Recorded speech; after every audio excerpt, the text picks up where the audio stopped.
तहत खां पोइ मुंहिंजो त इहो ख़्यालु आहे त मां हिकिड़ो तरन में वरी हिकिड़ो गज़ल पंहिंजो ॻायां लिखियलु, ऐं हीअ काफ़ी मशहूरु गज़ल आहे जो अक्सर मूं सिंध जे टीवीअ ते बि पासो ॻायो अथमि।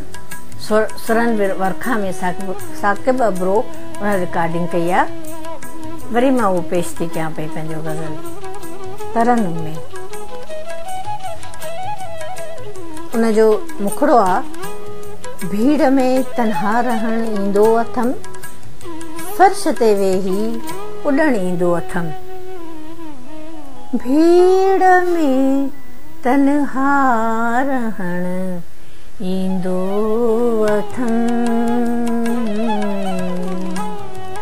फर्श ते वेही उॾण ईंदो अथमि, फर्श ते वेही उॾण ईंदो अथमि। भीड़ में तन्हा रहण ईंदो अथमि, को नथो सम्झी सघे कोई मूंखे, को नथो सम्झी सघे कोई मूंखे, चुप ऐं चुप तंहिं ते रहण ईंदो अथमि,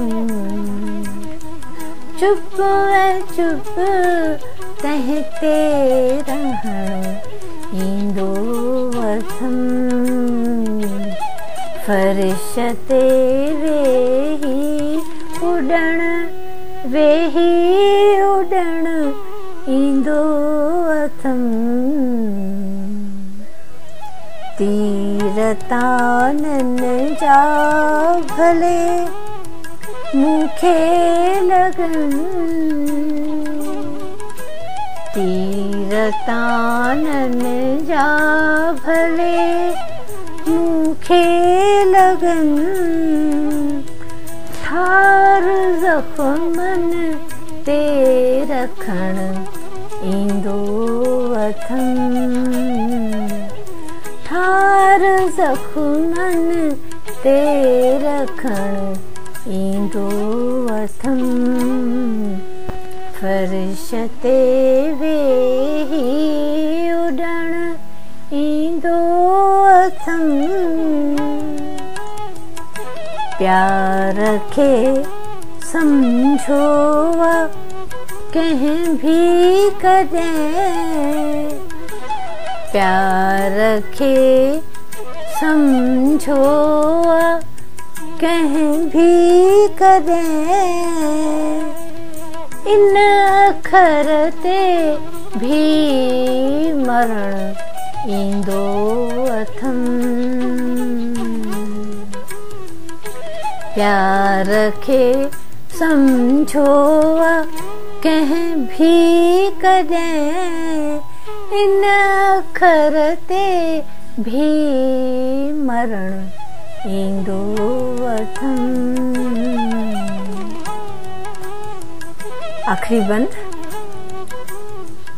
भल त शबनम खे सताईंदा रहनि,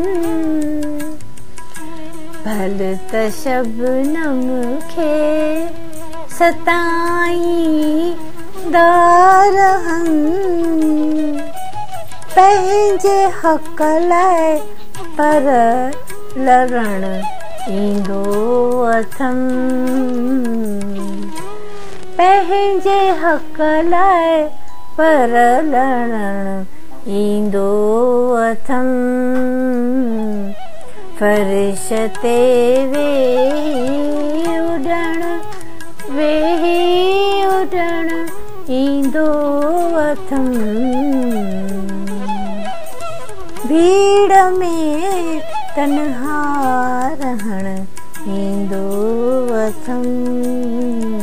आख़िरी बंद भले त शबनम खे सताईंदा रहनि पंहिंजे हक़ लाइ पर लड़ण